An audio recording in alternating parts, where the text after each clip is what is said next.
Good afternoon. What? Good. Good afternoon. Chief of Department John Hodgens, Hodgens.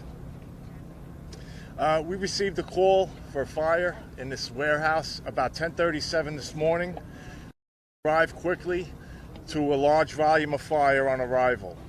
We attempted an interior fire attack, but the members were overwhelmed by the amount of fire, and we had to back all of our firefighters out of the building and go to an exterior attack.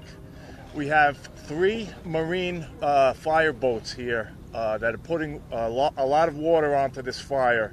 It's a deep-seated, heavy volume of fire that's hard to get to the seat of the fire.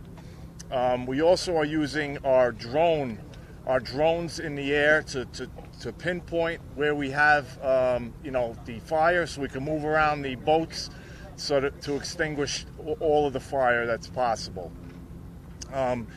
We have a 3rd alarm assignment right now with about 150 fire and EMS personnel. Injuries at this time are 3 firefighters, 3 EMS personnel, and 2 civilians.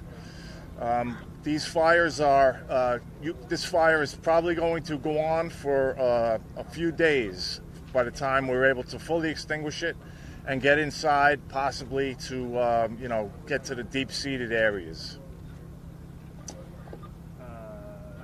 Can you tell us about the warehouse or this facility? What's the difficulty in coming here and trying to fight this fire? Fires in a warehouse have things that we're concerned about, such as collapse potential. This building is not really a very sturdy type of building. It's a metal building with truss construction, which has a large collapse potential, which is why we backed our members out of the building early in the operation. Whenever we respond to a warehouse, we know that could be large amounts of combustibles, and we're not sure what that may be. So we take a precautionary measures because of that as well. Can you elaborate a little more on what's making it so difficult to get to the seat of the fire? We are, we're shooting water in from the outside from our fire boats, and it's difficult because we don't have access to there's not a lot of openings in this building. It's a sealed off building. So as we're able to get holes in the building from the pressure of the water stream, we get water onto the fire, but it's a difficult operation that takes time to get to the seat of the fire. Can you tell us about the severity of the injuries of 6 people? There's 8 total injuries, all minor at this time. Okay, all minor injuries. Yes. How much of what was inside got destroyed? We're talking about evidence when it comes to what you found there. I would estimate that most of the contents are damaged by fire, just based on the amount of fire that we know is in there. Can you tell us about the collapse that happened? Early on, there was a collapse. When you have a large volume of fire in a building like this, we realized that there is collapse potential due to the construction of the building, which is not that sturdy. Did it actually collapse? A section of it collapsed. Can you tell us specifically what's burning? I don't know exactly what the contents are, but there's a large amount of combustible material. Yeah. And combustible material meaning what? Gasoline tanks, things of that nature? Chief, can we hear from Chief? Yeah, Chief Madry from the PD can elaborate on the contents. Thank you. First and foremost, I want to thank Chief Hodgens, all the brave firefighters here. This is a tremendous task here, putting out a fire this magnitude. Their bravery is commendable. This is our Erie Basin Pound, one of our property facilities for the NYPD.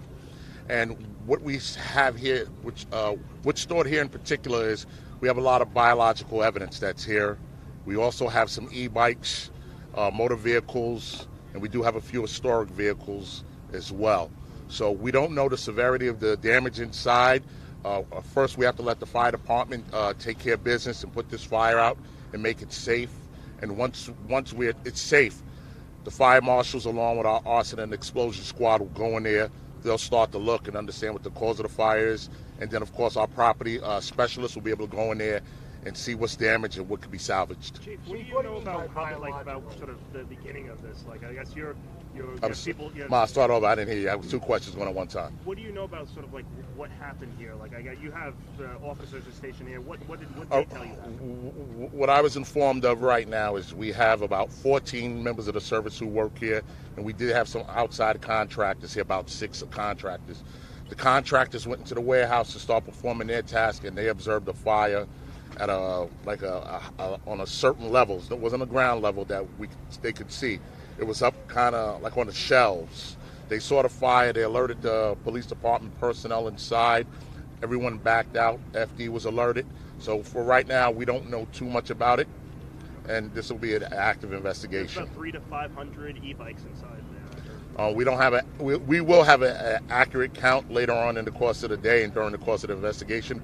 But there was a substantial amount of motorbikes, e-bikes, like I said, a few vehicles, Like and a diesel truck in there or something like that? That I have to look. I have to go through. Once they give me itemized invoice of all the property, I'll be able to tell. But we did have some vehicles in there, and we had some biological evidence. And I'm gonna DNA. Things from past crimes, burglaries, maybe shooting incidents. We have some biological evidence here as well. Question over here. Chief, is there any parking violation vehicles stored in the facilities?